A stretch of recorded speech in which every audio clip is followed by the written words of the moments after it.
Então, gente, como que acontece a nossa encarnação? Como que acontece todo esse processo reencarnatório, né? Primeiro de tudo, a gente precisa entender que existe todo um planejamento encarnatório antes mesmo da concepção, antes mesmo da gestação. O espírito que vai encarnar, ele passa por um longo processo de planejamento espiritual. Isso quando a encarnação ela é feita por direcionamento das colônias luminosas, tá? Das colônias de luz, porque as colônias sombrias, as colônias do umbral, elas também fazem encarnação, tá? Mas a gente não vai falar sobre isso hoje, fica para outro vídeo. Então, quando a encarnação ela é feita por colônias luminosas, por colônias de luz, é feita toda uma preparação, todo um planejamento, todo um alinhamento para que o espírito ele consiga vir e aproveitar o máximo possível dessa oportunidade. Então, claro que tudo é muito relativo, tá? Depende muito de caso para caso, depende de consciência para consciência, mas geralmente esse processo de preparação e planejamento entre as encarnações pode levar aí de 30 a 50 anos ou até mais, tá? Porque as colônias luminosas, elas se preocupam demais nessa questão de que a gente estude, que a gente se prepare, que a gente pratique o nosso autoconhecimento, de que a gente faça terapia, de que a gente cure o que a gente precisa curar lá no plano espiritual, para poder vir e encarnar mais amadurecido, mais consciente, para que a gente possa realmente conseguir aproveitar ao máximo a oportunidade que é estar encarnado, né? E fazer tudo que a gente precisa fazer. Quer dizer, tentar, né? Pelo menos.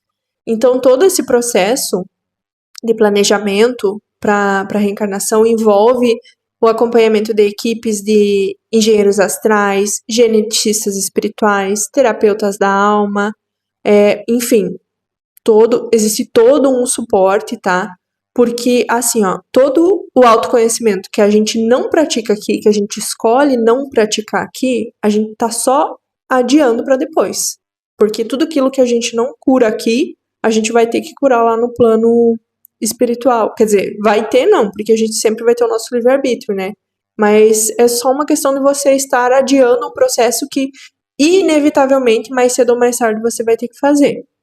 Então, nesse momento da erraticidade, que é o tempo entre encarnações, é feita uma análise dos débitos kármicos, é feita análise dos teus méritos também, e aí é feita a escolha do grupo familiar, a escolha do corpo físico, a escolha do local de nascimento, são definidos os principais marcos da vida, se você vai ter doenças, quais são os tipos de relacionamentos que você vai ter, com quem, as missões que você vai ter que cumprir, os testes espirituais que você vai ter que passar. E aí, nos casos em que o espírito ele tá mais consciente, ele tá mais amadurecido, ele consegue participar ativamente de todo esse processo, escolhendo os pais, escolhendo o local onde ele vai encarnar, as missões, as provas. Mas também tem casos em que a encarnação ela é feita de forma compulsória, por conta da necessidade kármica urgente, né, por conta da falta de maturidade também do espírito, dessa consciência. E aí todo esse planejamento é feito pelos mentores e a consciência desse espírito ela é anestesiada e ele não tem autorização para participar conscientemente desse planejamento todo. Nem para estar participando, muito menos para escolher qualquer coisa que seja, tá?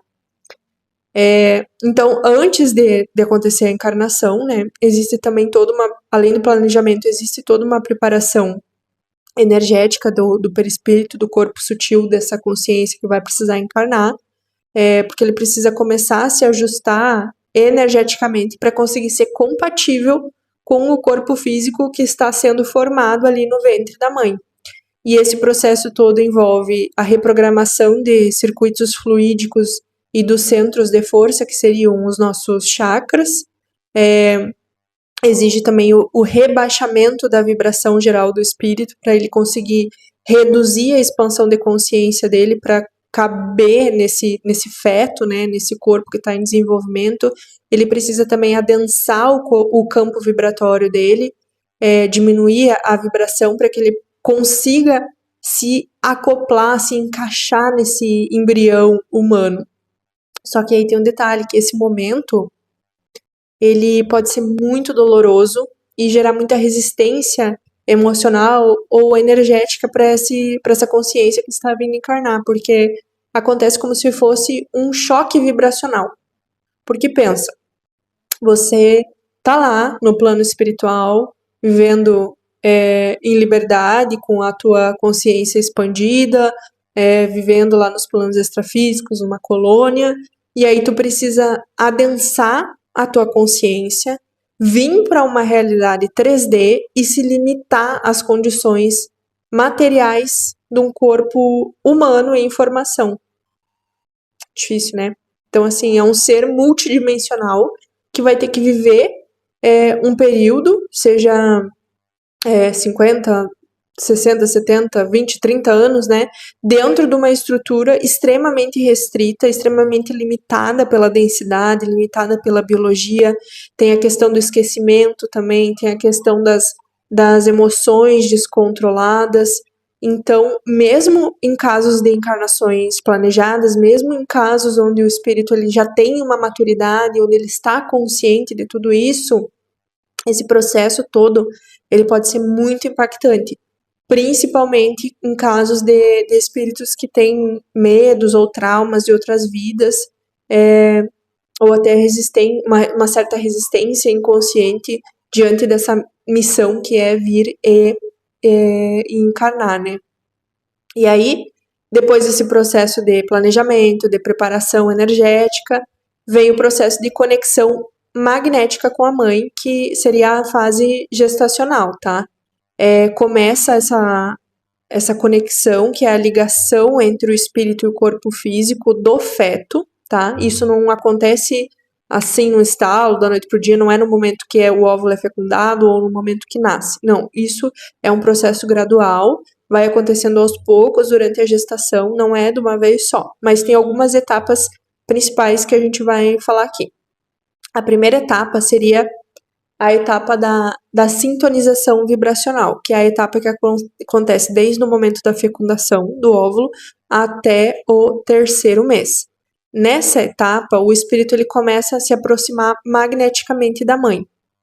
Então, o cordão umbilical etérico, ele ainda não está fixado no embrião, mas esse espírito ele já influencia nesse corpo em desenvolvimento e ele também é influenciado pelo campo emocional da mãe.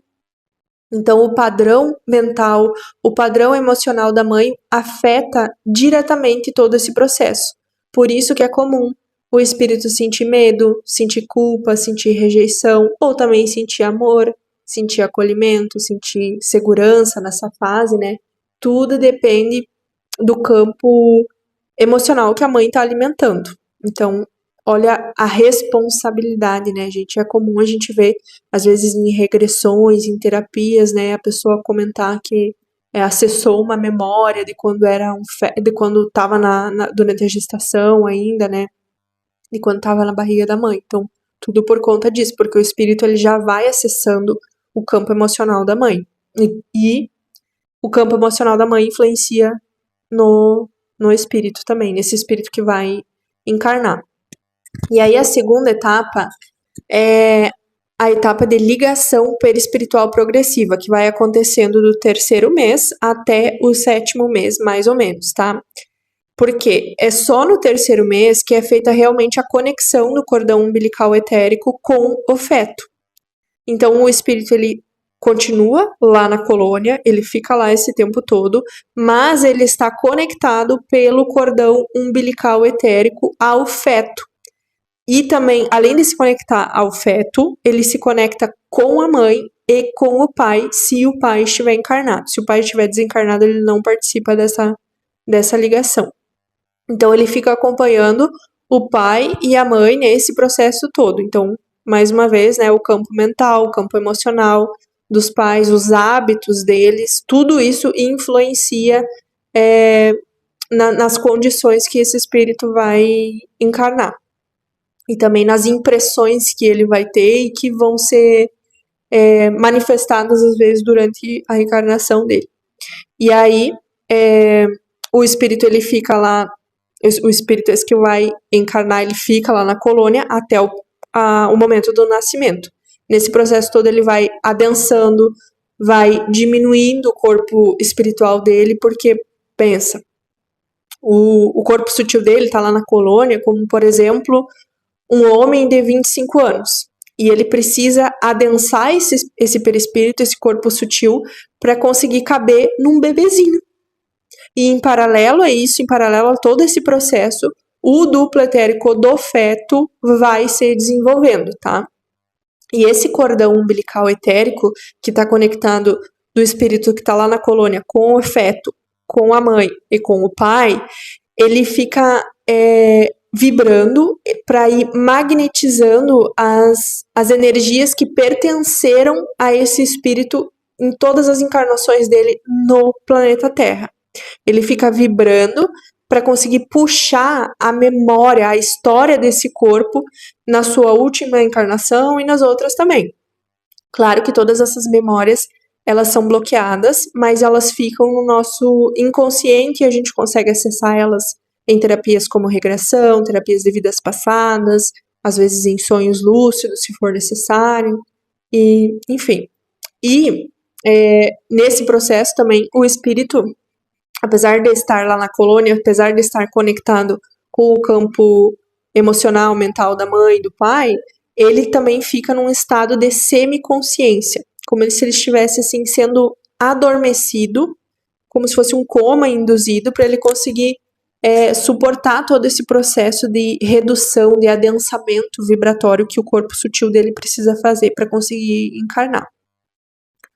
E aí depois vem a terceira etapa, que aí seriam os últimos meses, né, do 7º mês em diante até o momento do parto, onde é feita a fixação definitiva entre o perispírito e o corpo físico. Essa ligação ela é mais intensa, ela fica mais intensificada. Então, esse espírito, embora ele esteja nesse estado de semiconsciência, né, adormecido, ele consegue sentir o ambiente físico, consegue sentir os sentimentos da mãe, consegue ter algumas impressões ali do mundo externo, e é só no momento do parto que acontece realmente esse selamento da encarnação, como se fosse a última ancoragem vibracional, tá?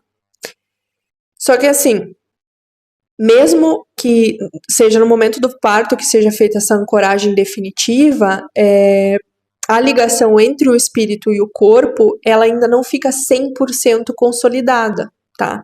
Porque o cérebro desse indivíduo, desse corpinho material que acabou de nascer, desse bebê, ele precisa amadurecer. Então, a nossa consciência espiritual, ela vai emergindo aos poucos, conforme o sistema nervoso da criança vai sendo desenvolvido, tá?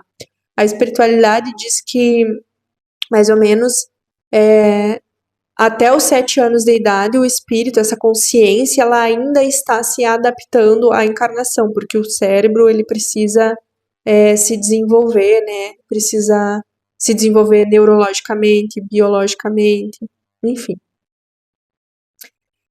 E algumas atualizações recentes que a espiritualidade vem nos trazendo sobre todo esse processo da encarnação, né, que a gente tem acesso através de livros psicografados, dos mais recentes, através de espiritualistas que fazem um trabalho sério, que são referências na sua área, né, são de que hoje existem laboratórios espirituais altamente avançados que são dedicados à manipulação vibracional, à reconstrução do perispírito e até mesmo fazem trabalhos de engenharia genética dos corpos sutis. Então, todo esse processo, por mais que seja um processo difícil, né, para o espírito que vai encarnar, ele é amparado por tecnologias que são, assim, totalmente fora da nossa compreensão.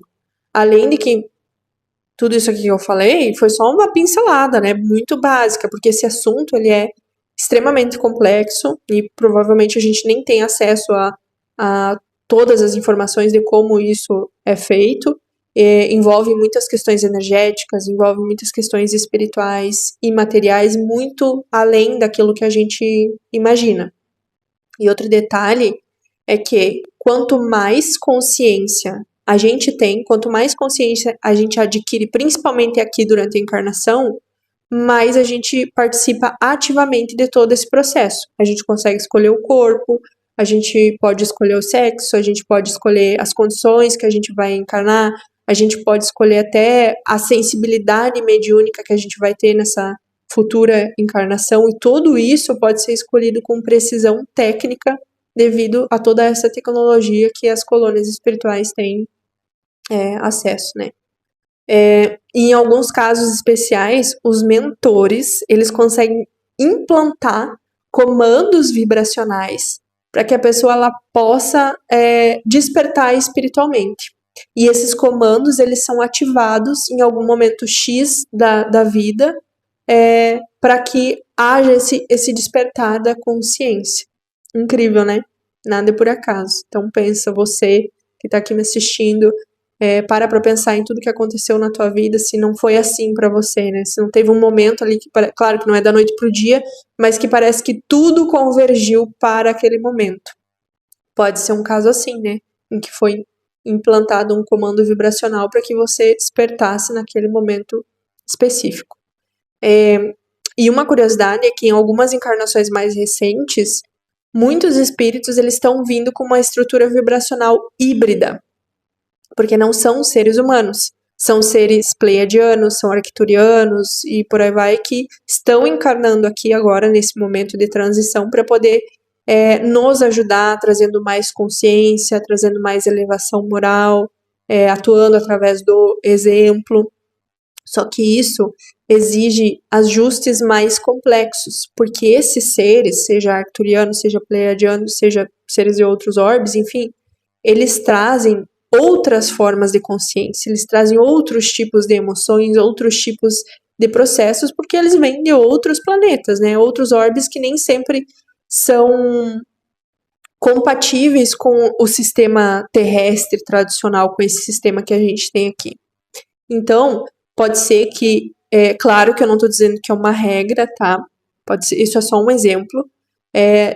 Um exemplo disso são as crianças com autismo. Elas vêm com essa. São seres que vêm com essa estrutura vibracional híbrida e que estão nas primeiras encarnações aqui na Terra. Então, eles estão ainda se adaptando ao corpo terrestre, se adaptando às sensações, se adaptando à matéria terrena. Claro que, mais uma vez, isso é só um exemplo, tá? Não é uma regra, pelo amor de Deus, gente. Não tô dizendo aqui que todo autista é um pleiadiano, é um arcturiano. Isso é só um exemplo de algo que pode vir a acontecer para que a gente possa entender, tá? Mais uma vez, frisando no ponto de que tudo com relação à espiritualidade é muito relativo, cada caso é um caso, então não tem como a gente estabelecer uma regra, assim, né? Então, para resumir esse assunto, a encarnação ela é um processo bioespiritual multidimensional que envolve toda uma programação kármica, envolve engenharia genética, envolve toda uma assistência espiritual. O corpo ele não entra de uma vez só no corpo, ele vai se conectando aos poucos, gradativamente durante a gestação, ele vai passando por um rebaixamento vibracional, um adensamento, uma espécie de apagamento parcial da consciência para que ele consiga se encaixar nesse corpinho que está nascendo, né? Esse corpo material que está nascendo. Então, mesmo depois do nascimento, essa consciência ela ainda está em adaptação, porque precisa desenvolver, precisa amadurecer biologicamente esse cérebro que está em desenvolvimento, né? Seja em questões biológicas, em questões neurológicas. Então, essa consciência plena, ela só vai se manifestar conforme o corpo vai amadurecendo. E todo esse processo sempre é acompanhado por mentores, por engenheiros astrais, por médicos espirituais, por forças superiores que, acima de tudo, zelam pelo equilíbrio entre matéria e espírito. Então a gente nunca está sozinho ou desamparado.